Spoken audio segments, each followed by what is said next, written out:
Halo semua, perkenalkan nama saya Diana Apranti Pratama dengan NIM 234114024.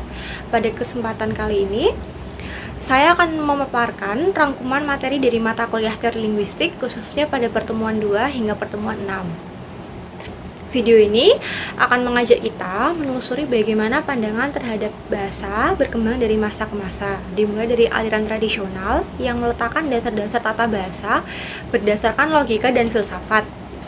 Lalu dilanjutkan dengan linguistik historis komparatif yang membedah asal-usul bahasa dan hubungan kekerabatan antar bahasa. Kemudian kita akan mengenal pemikiran revolusioner Ferdinand de Saussure, bapak linguistik modern yang memperkenalkan konsep langue dan parole serta sistem tanda bahasa yang menjadi fondasi strukturalisme. Nah, setelah itu kita akan membahas strukturalisme Amerika yang dikembangkan oleh tokoh-tokoh seperti Bloomfield, Sapir, dan Boas dengan pendekatan deskriptif yang menekankan pentingnya observasi langsung terhadap data kebahasaan. Dan terakhir, saya akan menjelaskan tentang teori tata bahasa generatif transformasi oleh Noam Chomsky. Beliau mengubah paradigma linguistik dari studi bentuk ke studi kompetensi kognitif manusia dalam berbahasa. Jadi, mari kita mulai perjalanan linguistik kita dari yang klasik hingga modern dan lihat bagaimana bahasa tidak hanya sebagai alat komunikasi saja, tetapi juga sebagai cerminan dari cara manusia berpikir dan memahami dunia. Selamat menyaksikan, semoga bermanfaat. Materi pertemuan kedua, aliran tradisional. Aliran tradisional merupakan fase awal dalam sejarah kajian linguistik yang mendasarkan analisis bahasa pada filsafat dan semantik.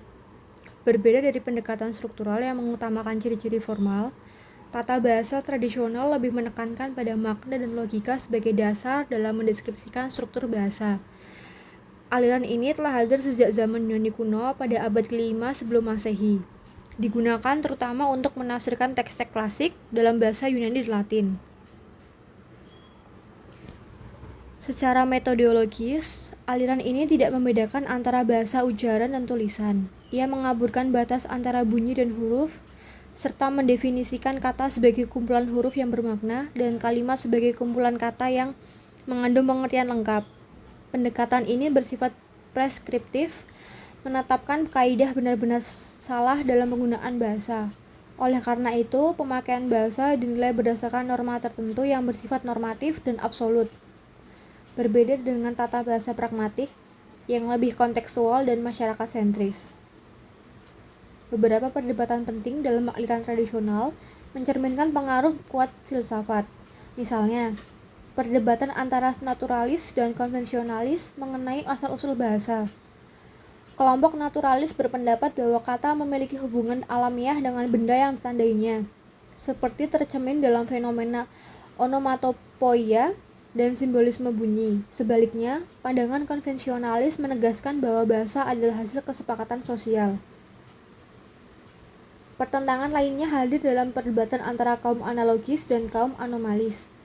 Kaum analogis menganggap bahwa bahasa sebagai sistem yang teratur dan dapat dipahami melalui pola analogi. Misalnya, boy menjadi boys, sedangkan kaum anomalis menunjukkan banyaknya penyimpangan atau ketidakteraturan dalam struktur bahasa. Contoh, child menjadi children, yang tidak dapat dijelaskan dengan prinsip analogi semata.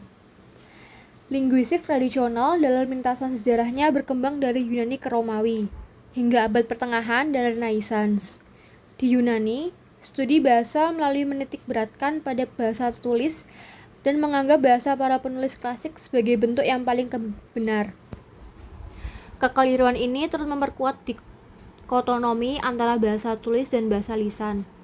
Di zaman Romawi, studi bahasa tetap mempertahankan tradisi Yunani dan disusun dalam tata bahasa yang menggunakan semantik sebagai norma utama. Pada masa pertengahan dan Renaissance, kajian bahasa didominasi oleh filsuf skolastik yang mengembangkan tata bahasa spekulatif. Dengan bahasa Latin tetap memegang peran sentral dalam sistem pendidikan dan ilmiah Eropa. Dengan demikian, aliran tradisional memiliki posisi penting sebagai fondasi awal dalam sejarah perkembangan linguistik. Namun, pendekatannya yang bersifat preskriptif dan logika filosofis telah memicu kritik dan aliran-aliran linguistik modern yang menuntut objektivitas, empirisme, dan relevansi sosial dalam analisis bahasa. Materi yang kedua adalah materi pertemuan ketiga, kajian bahasa menurut linguistik historis komparatif. Linguistik historis komparatif atau linguistik diakronis merupakan salah satu paradigma paling dominan dalam kajian kebahasaan abad ke-19. Fokus utamanya adalah pada rekonstruksi sejarah bahasa, penelusuran hubungan kekerabatan antar bahasa, serta pencarian bahasa proto sebagai induk dari bahasa-bahasa yang berkembang saat ini. Pendekatan ini berbeda secara mendasar dari linguistik sinkronis yang hanya memotret bahasa dalam kerangka waktu tertentu tanpa mempertimbangkan dinamika sejarahnya. Kajian linguistik historis tidak dapat dilepaskan dari dua paradigma ilmiah besar pada abad ke-19, yaitu fisika, mekanis, dan biologi. Dari paradigma fisika, lahir teori deterministik tentang perubahan bunyi yang sistematis, seperti hukum Grimm yang menjelaskan pergeseran konsonan dalam rumun bahasa Indo-Eropa. Sementara itu, paradigma biologi, khususnya teori evolusi Darwin, memberikan landasan filosofis yang bahwa bahasa merupakan organisme hidup yang lahir, berkembang, dan mati, serta dapat ditelusuri melalui pohon keluarga. Bahasa yang menyerupai silsilah spesies dalam biologi.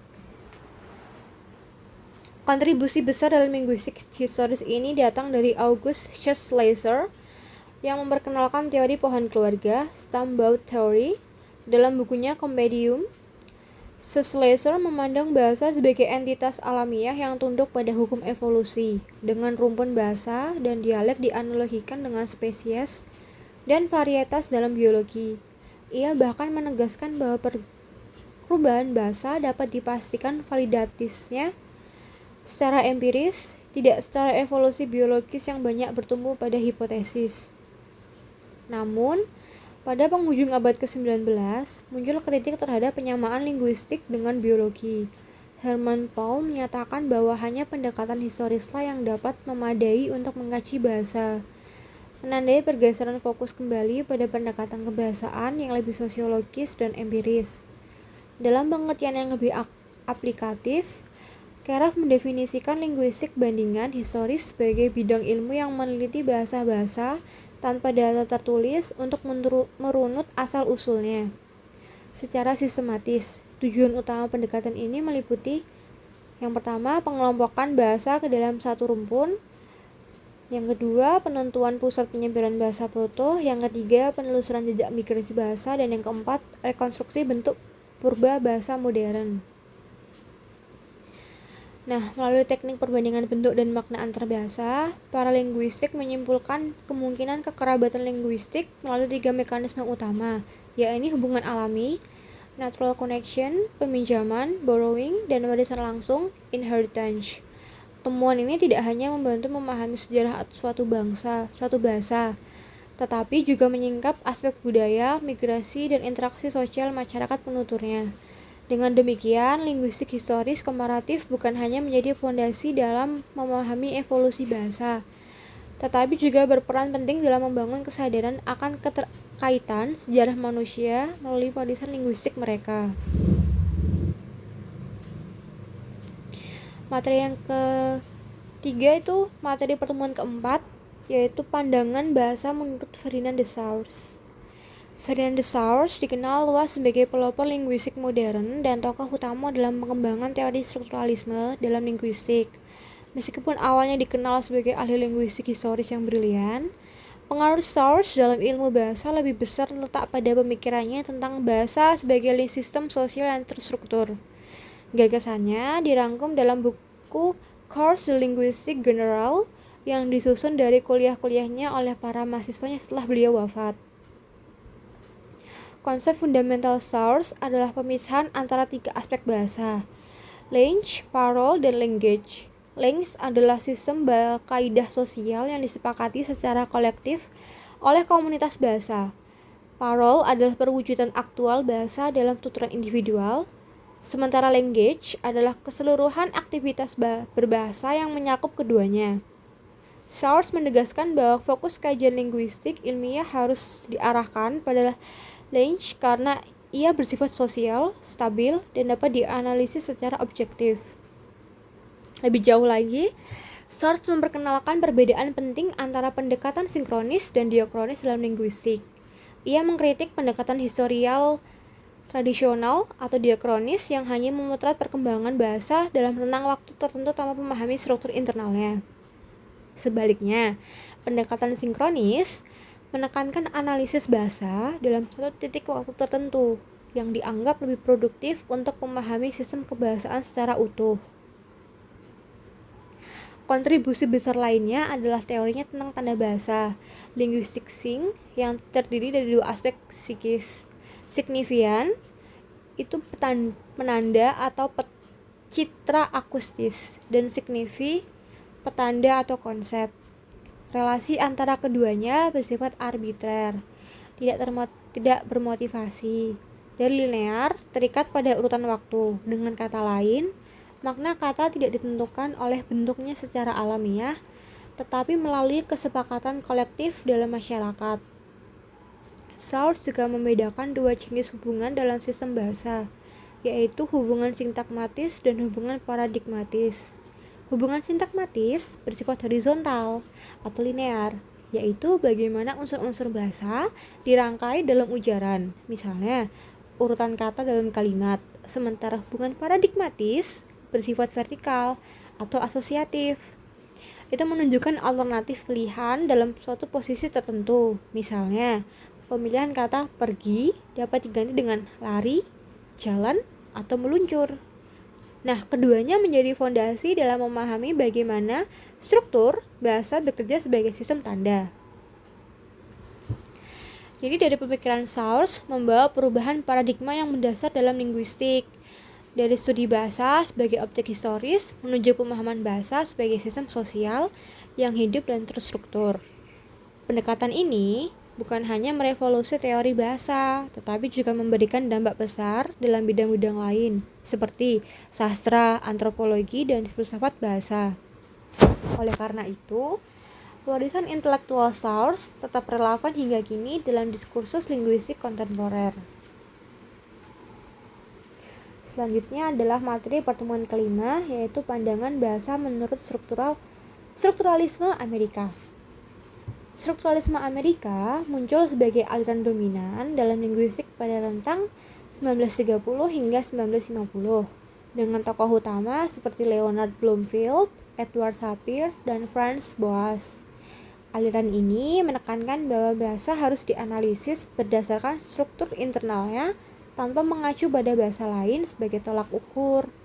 Ciri khas utamanya adalah pendekatan deskriptif, empiris, dan berbasis data bahasa lisan. Khususnya bahasa-bahasa pribumi di Amerika yang tidak memiliki tradisi tulis. Nah, Leonard Bloomfield itu menjadi figur sentral aliran ini, terutama melalui karyanya Language, yang sangat dipengaruhi oleh psikolog behaviorisme. Dalam pandangan Bloomfield, bahasa adalah bentuk respon terhadap rangsangan. Makna suatu tuturan ditentukan oleh konteks penggunaannya dan reaksi pendengar. Ia memfokuskan kajiannya pada bentuk-bentuk linguistic forms, seperti bentuk bebas dan bentuk terikat, serta pembentukan struktur melalui urutan atau order, modulasi, modifikasi fonetik, dan seleksi. Bloomfield juga membedakan antara struktur morfologis dan sintaksis berdasarkan keberadaan bentuk terikat. Sementara itu, Edward Sapir memandang bahasa sebagai sistem lambang yang diproduksi secara sukarela dan bukan instinktif. Ia menekankan pentingnya unsur bunyi, bentuk, dan struktur bahasa. Menurutnya, sistem bahasa terdiri dari unsur radikal atau unsur gramatikal dasar yang sejajar dengan morfem. Serta berbagai proses dan konsep gramatikal. Sapir juga mengembangkan bahwa pendekatan komparatif dan struktural terhadap sistem bunyi dan bentuk linguistik lintas bahasa. Gagasannya memperkuat pandangan bahwa bahasa mencerminkan kebudayaan. Dan karena itu, struktur bahasa harus dikaji dari dalam bahasa itu sendiri, bukan dari kerangka bahasa lain. Sedangkan Franz Boas, seorang antropolog linguistik otodidak, menolak dominasi kerangka bahasa Indo-Eropa dalam studi linguistik. Ia menekankan nih bahwa setiap bahasa memiliki sistem internal yang unik dan harus dianalisis berdasarkan kategori gramatikal, pronomina, dan verba dalam konteks masing-masing bahasa. Ia mengkritik bahwa pendekatan deskriptif tata bahasa tradisional dan penegaskan pentingnya morfologi sebagai dasar dalam memahami struktur suatu bahasa. Salah satu kontribusi intelektual paling berpengaruh dari Allen ini adalah hipotesis Sapir-Whorf atau relativitas linguistik yang menyatakan bahwa bahasa mempengaruhi cara berpikir dan persepsi manusia. Bahasa tidak hanya sebagai alat komunikasi lah, tetapi juga sebagai kerangka konseptual dalam membentuk realitas budaya. Nah, secara metodologis, strukturalisme Amerika itu meliputi satu, mengabaikan aspek historis dan fokus pada lisan kontemporer. Yang kedua, menggunakan pendekatan induktif dan observasional dengan data penutur asli atau native speakers. Yang ketiga, mengembangkan deskripsi bahasa pada level fonologi, morfologi, dan sintaksis. Dan yang keempat, menekankan bahwa tiap bahasa memiliki logika internal dan sistem kategorisasi sendiri. Sehingga, deskripsi linguistik harus bersifat independen terhadap bahasa lain.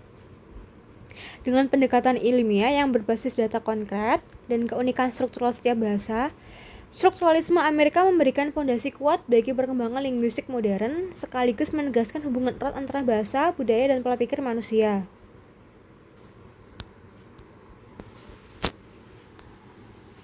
Nah, materi terakhir itu materi pertemuan ke-6, yaitu kajian bahasa menurut Noam Chomsky. Noam Chomsky adalah seorang linguis dan filsuf asal Amerika. Beliau merevolusi studi linguistik melalui pengembangan tata bahasa generatif transformasi atau TGT, sebuah pendekatan yang berpijak pada rasionalisme, berbeda dari paradigma empiris yang mendominasi linguistik struktural sebelumnya. Karya monumentalnya itu Syntax Structures, menjadi titik balik dalam sejarah linguistik.